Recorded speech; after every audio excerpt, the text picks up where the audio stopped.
Hey y'all, Jordan here to help you with one of the biggest issues that we face every year as bass anglers, and that's finding bass in the summertime.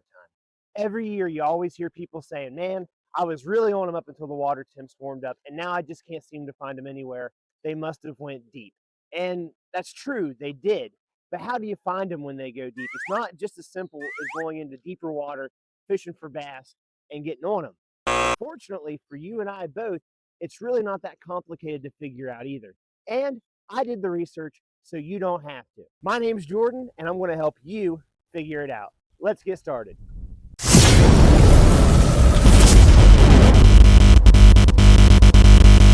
Okay, y'all. So before we get too far into this video, I just wanted to say a few things. Number one, thank you all for selecting this channel and watching this video. Secondly, please hit that like and subscribe button. It's a really good free way to help out this channel.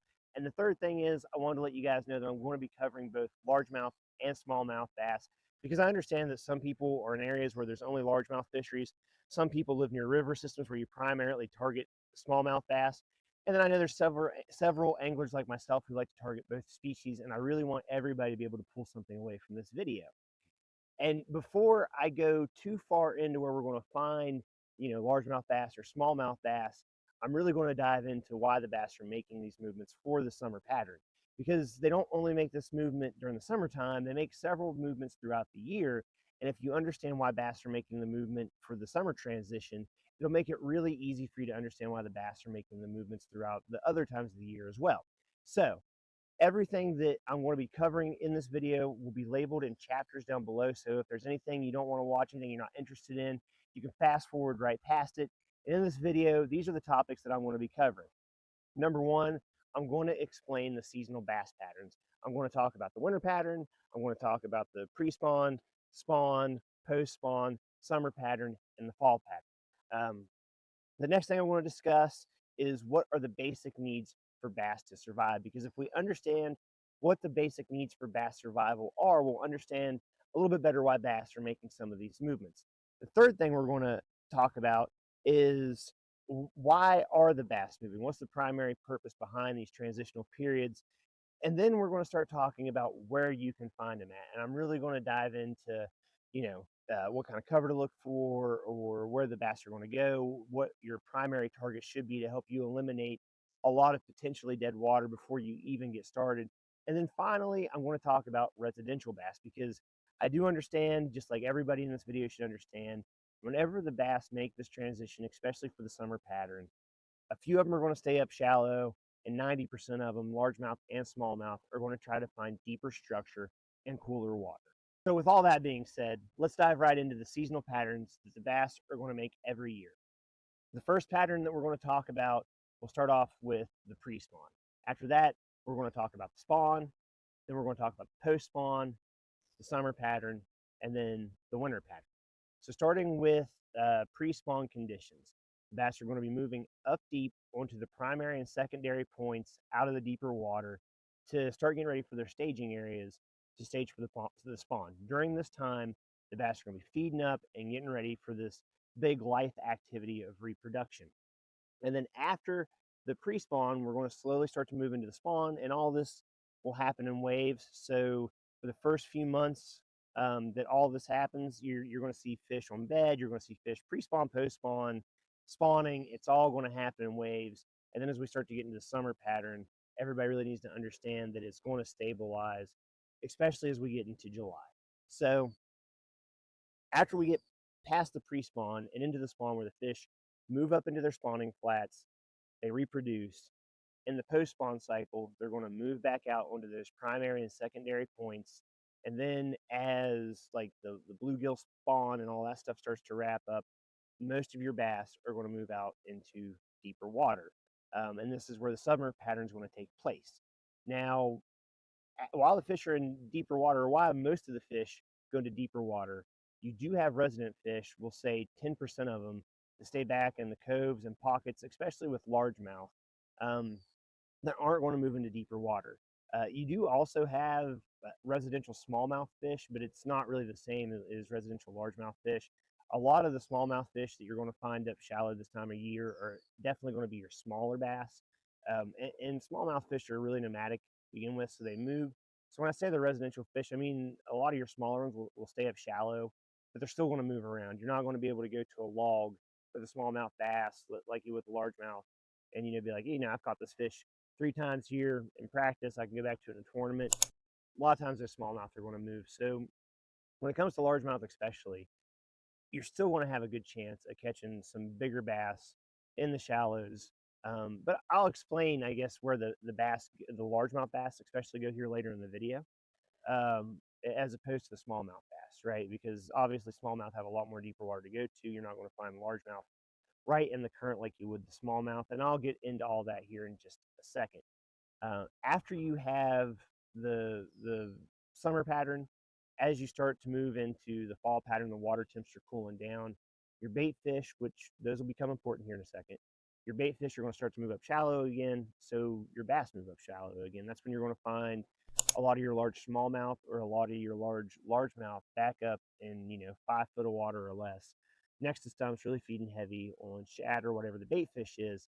And the sole purpose behind that movement is because of the bait fish, which I will dive into that more here in a second. So now that we have that figured out and we understand more about a bass's seasonal moving patterns and where they're going to go throughout the year regardless, now it's time we dive into the basic survival needs of a bass, because at the end of the day, all of these movements the bass make revolve around their basic needs of survival.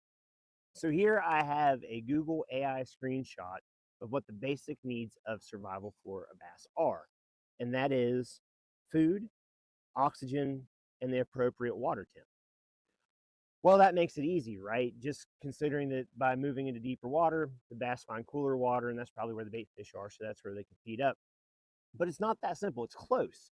It's really close, and this is where we start to dive into where the bass are going to go. Because ultimately, at the end of the day, wherever these needs are met for the bass, it's also met for the bait fish or whatever their forage is, whatever they're eating on.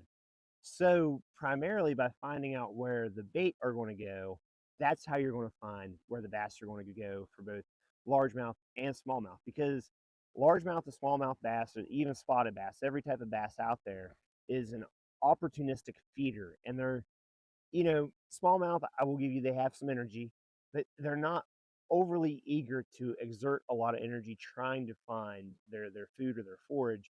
So they put themselves in opportune spots where there's a large population of whatever it is they're feeding on, which that can change a little bit between like crawfish and bait fish, and depending on what lake you're on or what options for bait there are out there for the bass, could depend a little bit on how they move throughout the summer for the seasonal pattern. But for the most part, if you can find these highly concentrated schools of bait and then find the right spots inside of these highly concentrated schools of bait, you're going to find your bass.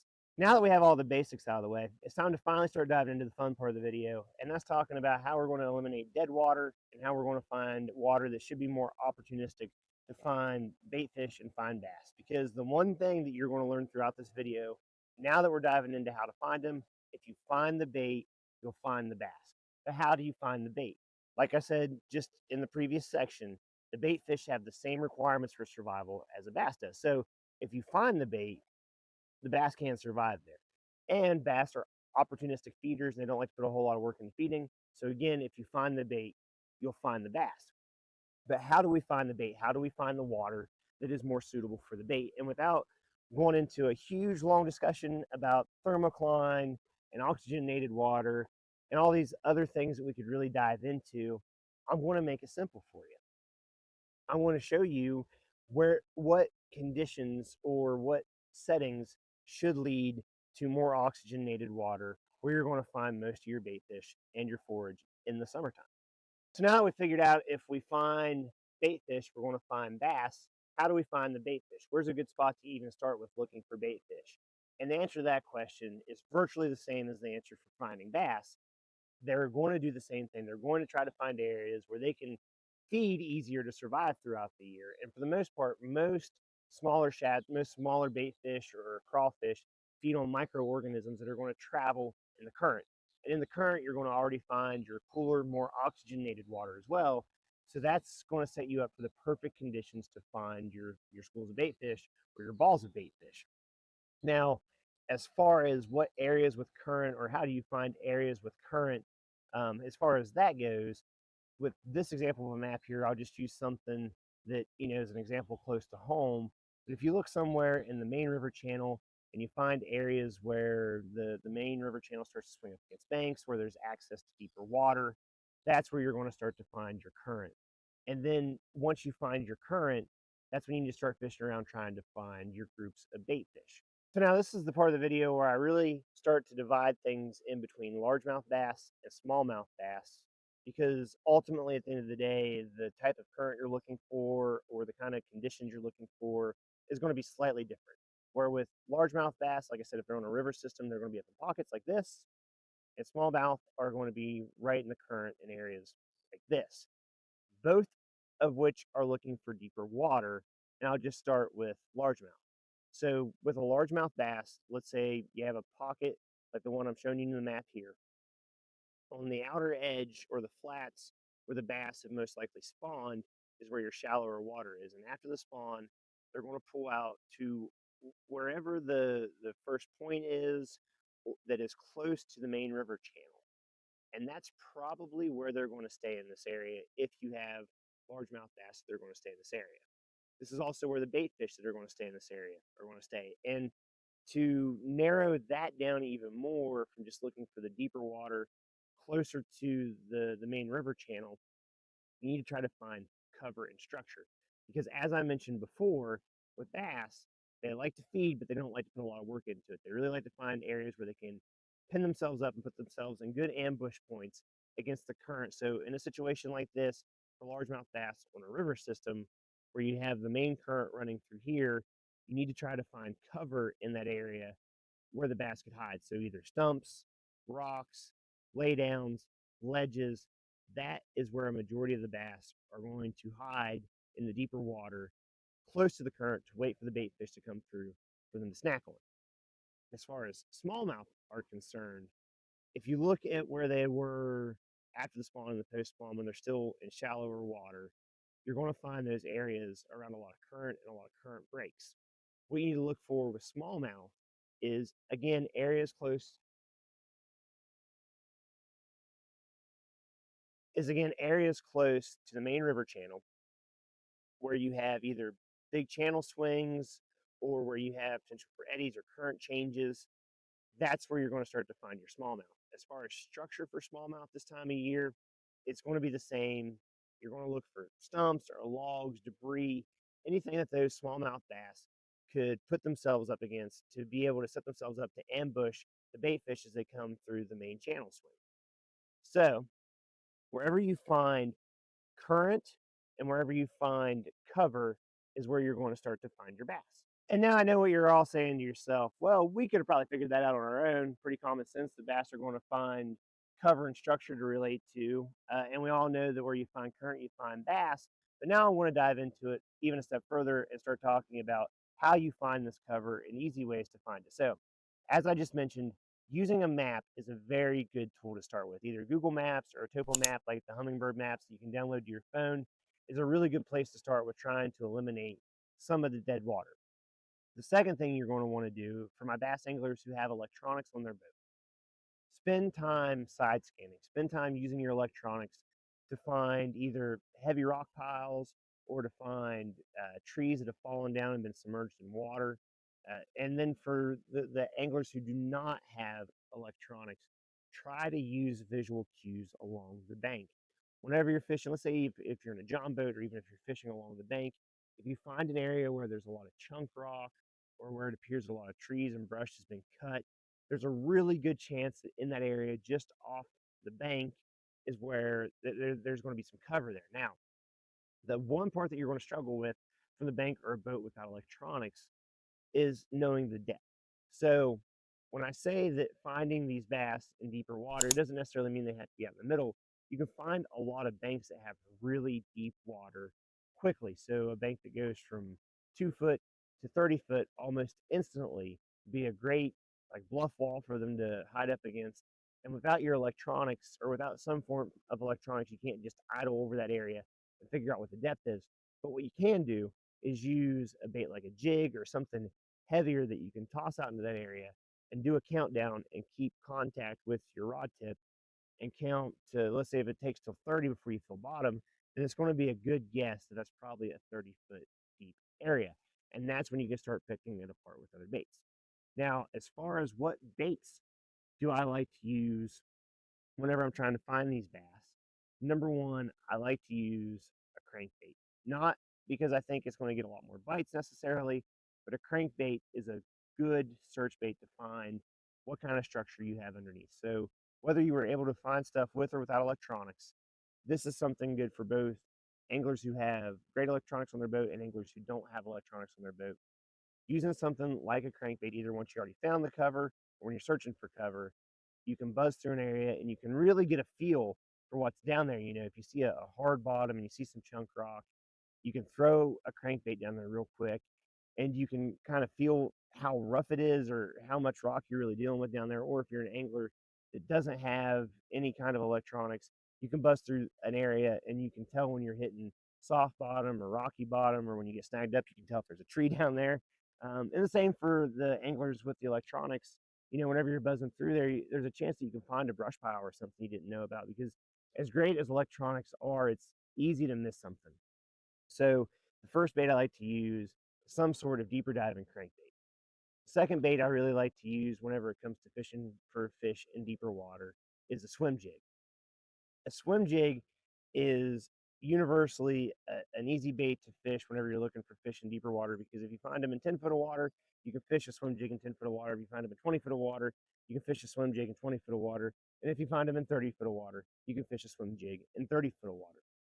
The third bait I really like to use is just a regular jig head minnow, because like I said before, a lot of these bass, especially, have moved right into the current. They're feeding heavily on shad, and a jig head minnow is a great bait to approach those bass with, especially if you're in a highly pressured area. The fourth bait I really like to use is an underspin, again with just a simple minnow trailer, because it helps give a little bit more flash to your bait out there. And again, you can fish it at multiple different depths without having to worry about retying. And you can easily make a few changes with it, just like you can with your swim jig, just by changing out the type of minnow that you have on or what kind of trailer you have on. And then the final bait I really like to use is just a plain old football head jig. A good football head jig is a good way to draw out the bigger bass in your offshore areas. And with it, again, you can make multiple changes to the trailer. It's a really easy bait to adjust. It's a good way to fish bottom and give a good crawl fish presentation. Now, whenever it comes to maybe some of the more finesse ways I like to fish, I would say that I love to fish a drop shot, but nobody really loves to fish a drop shot. But a drop shot also works really well this time of year. It's a great finesse tactic to pick up, especially if you're in a highly pressured lake, to go look for some of these fish. Okay, y'all, that's it for this video. I hope y'all enjoyed it. I hope y'all learned something. And remember, my name's Jordan, and if you enjoyed this experience, make sure you click that like and subscribe button, and I'll see you next time.